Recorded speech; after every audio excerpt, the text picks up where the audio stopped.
Hello friends, my YouTube channel में आपका फिर से स्वागत है। मेरा नाम सुभाष और आज आप देख रहे हैं महात्मा गांधी और उनके राष्ट्रीय आंदोलन चैप्टर नंबर 13। 1914 में प्रथम विश्व युद्ध हुआ था। जैसा कि आपको पता है, आपने पॉलिटिकल की क्लास में पढ़ा है, 1914 में प्रथम विश्व युद्ध का आरंभ हुआ था और 1918 में समाप्ति हुई थी। 1915 में महात्मा गांधी अपने देश वापस लौटे थे। कहाँ लौटे थे? भारत। कहाँ लौटे थे दोस्तों? भारत। 1915 में कहाँ से लौटे थे ये भारत? तो ये दक्षिण अफ्रीका से लौटे थे। दक्षिण अफ्रीका में ये वकालत करने गए थे, लेकिन वहाँ पे जा कर के ये प्रमुख नेता बन गए। इनको महात्मा गांधी की उपाधि दक्षिण अफ्रीका से ही मिली है। दक्षिण अफ्रीका से 1915 में लौटने के बाद उनके एक गुरु थे गोखले। गोखले जी ने कहा था कि तुम 1 वर्ष तक पूरे भारत का चक्कर लगाओ, क्योंकि जब तुम यहाँ से गए थे, जब का भारत अलग है और अब का भारत अलग है। अब पूरी तरह से अंग्रेज़ों का कब्जा है। 1916 में जब वो चक्कर लगा रहे थे तो उन्हें आमंत्रण किया गया था बनारस विश्वविद्यालय में। कहाँ पे आमंत्रित किया था? बनारस विश्वविद्यालय में।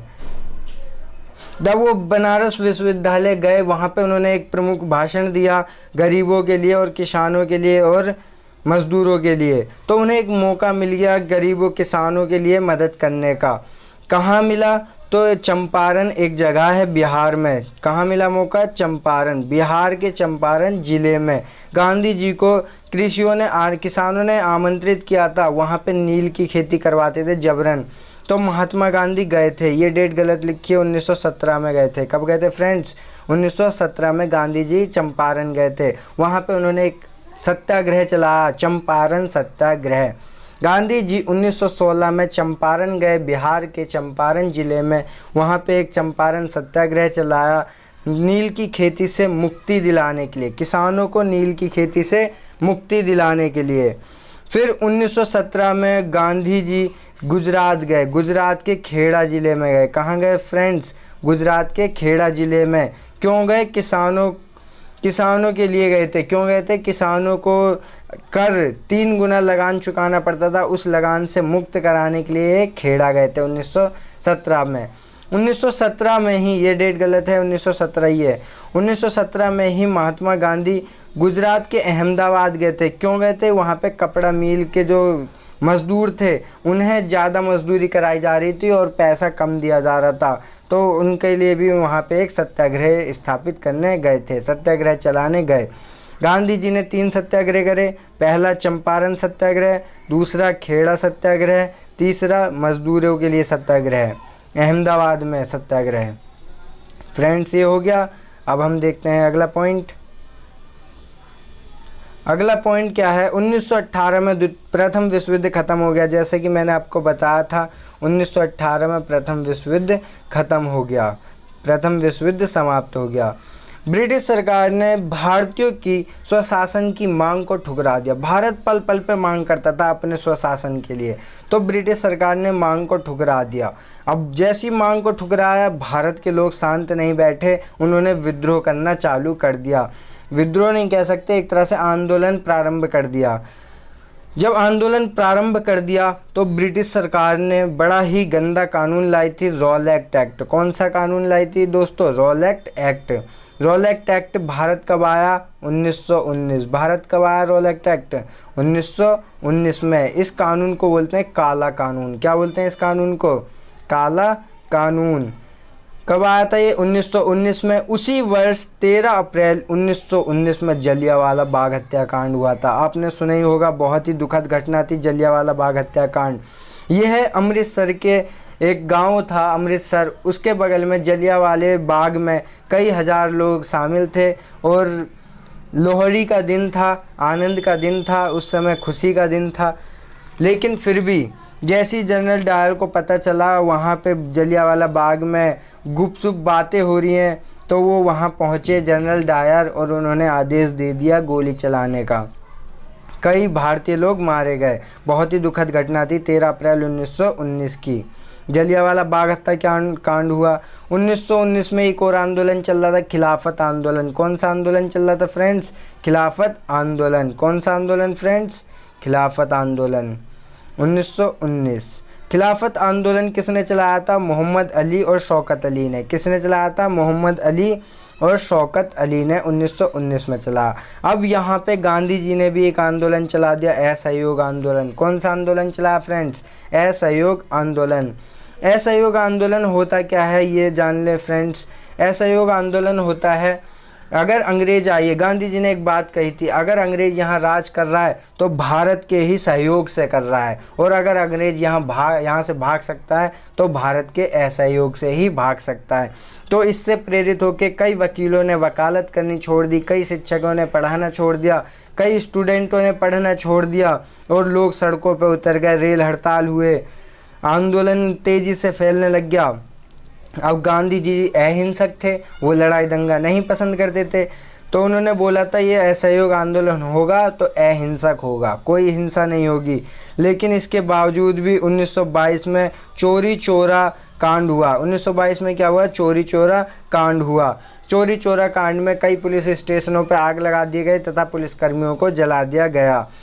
क्या कर दिया गया? पुलिसकर्मियों को जला दिया गया आग में, चोरी चोरा कांड में, जिससे महात्मा गांधी ने असहयोग आंदोलन को वापस ले लिया, क्योंकि वो अहिंसक चाहते थे, अहिंसक रास्ता अपनाते थे, लेकिन यहाँ पे कौन सा रास्ता अपना लिया? हिंसक। इसलिए उन्होंने चोरी चोरा कांड को, असहयोग आंदोलन को वापस ले लिया। 9 अगस्त 1925 को काकोरी में क्रांतिकारियों ने अंग्रेजी खजाना ले जा रही ट्रेन को लूट लिया। आपने पिक्चर देखी होगी कोई सी, उसमें ट्रेन बहुत लूटते हैं अंग्रेज़ों की। तो वो कब लूटा था? 9 अगस्त 1925 में। कहाँ पर? काकोरी में। किसने लूटा? क्रांतिकारियों ने। काकोरी में 9 अगस्त 1945। ठीक उसके बाद 1928, 3 साल बाद एक कमीशन आया था। उस कमीशन का नाम था साइमन। साइमन के हाथ में एक कमीशन आया, उसका नाम था साइमन कमीशन। साइमन कमीशन जैसे ही 1928 में भारत आया तो उसका स्वागत करने के लिए भारतीय लोग ने एक नारा अपनाया था, go back Simon go back, वापस जाओ कमीशन, वापस जाओ साइमन कमीशन। और उसी में ही हमारे एक प्रमुख नेता लाला लाजपत राय की मृत्यु कर दी गई सिपाहियों द्वारा। उनके सर पे कई बार वार किया और उनकी मृत्यु हो गई। 8 अप्रैल 1929 भगत सिंह व बटुकेश्वर दत्त ने असेंबली पर बम फेंका। आपने पिक्चर देखी होगी, ये वाली बम फेंकते हैं वो असेंबली में। वैसे बम ज़्यादा हानिकारक होते नहीं है, सिर्फ वो आवाज़ करते हैं। तो 8 अप्रैल 1929 में भगत सिंह ने और उसके दोस्तों ने असेंबली में बम फेंका।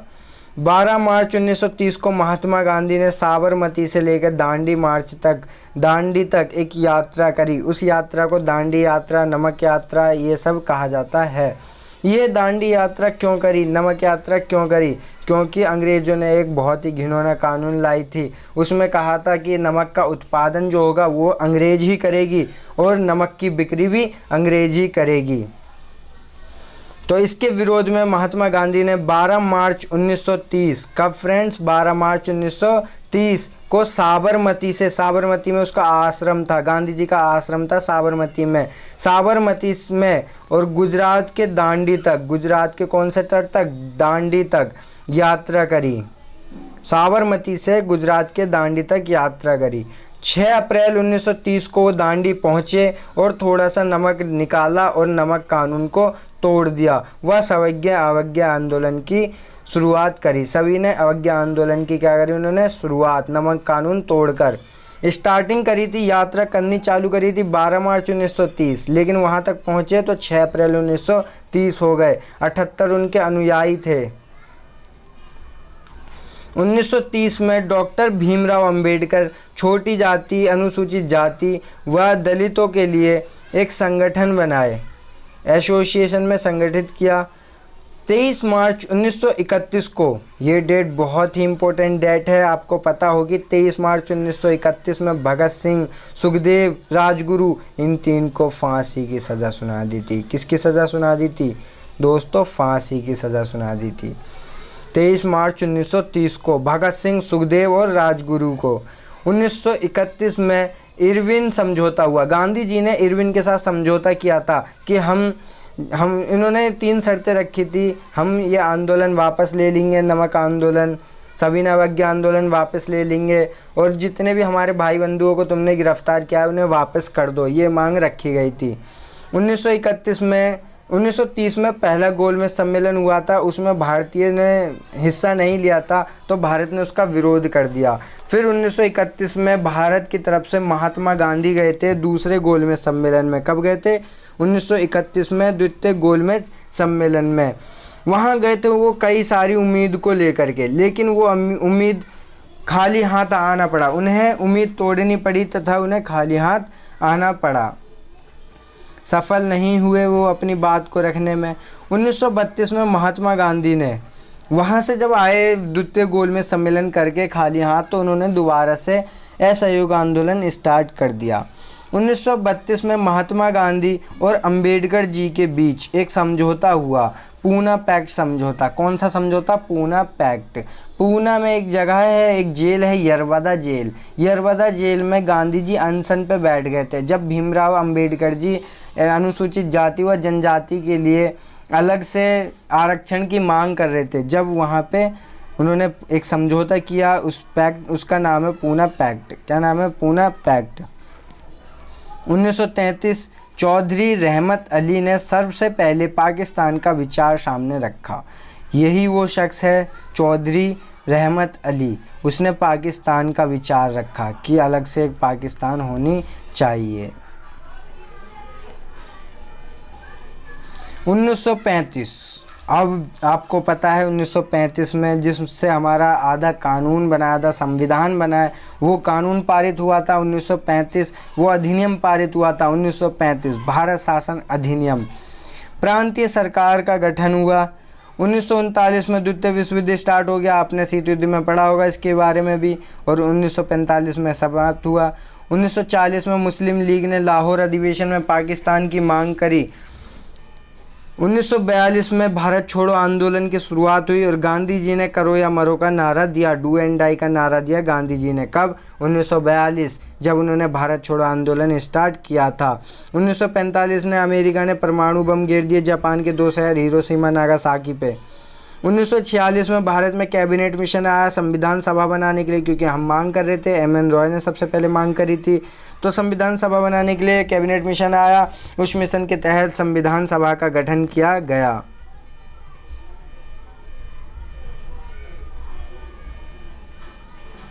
ये क्वेश्चन इम्पोर्टेंट नहीं है, ये 10th का है, इसलिए फिर भी बता दे रहा हूँ, क्या पता आ जाए। 15 अगस्त 1947 को भारत आज़ाद हुआ। भारत कब आज़ाद हुआ? 14 और 15 अगस्त की मध्य रात्रि को। जब भारत आज़ाद हुआ तो उस समय ब्रिटेन के प्रधानमंत्री थे क्लाइमेट एटली। कौन थे? क्लाइमेट एटली। सुभाष चंद्र बोस ने बोला था दिल्ली चलो का नारा दिया था। सुभाष चंद्र बोस ने कौन सा नारा दिया था? दिल्ली चलो नारा का। वह तुम मुझे खून दो मैं तुम्हें आज़ादी दूंगा, ये भी नारा दिया था। बाल गंगाधर तिलक ने स्वराज मेरा जन्मसिद्ध अधिकार है, मैं इसे लेकर रहूँगा, ये नारा दिया था। राम प्रसाद बिस्मिल्ला ने सरफरोशी की तमन्ना अब हमारे दिल में है, देखना है कितना जोर बाजुए कातिल में है, यह नारा दिया था राम प्रसाद बिस्मिल्ला ने। भगत सिंह ने नारा दिया था इनकलाब जिंदाबाद।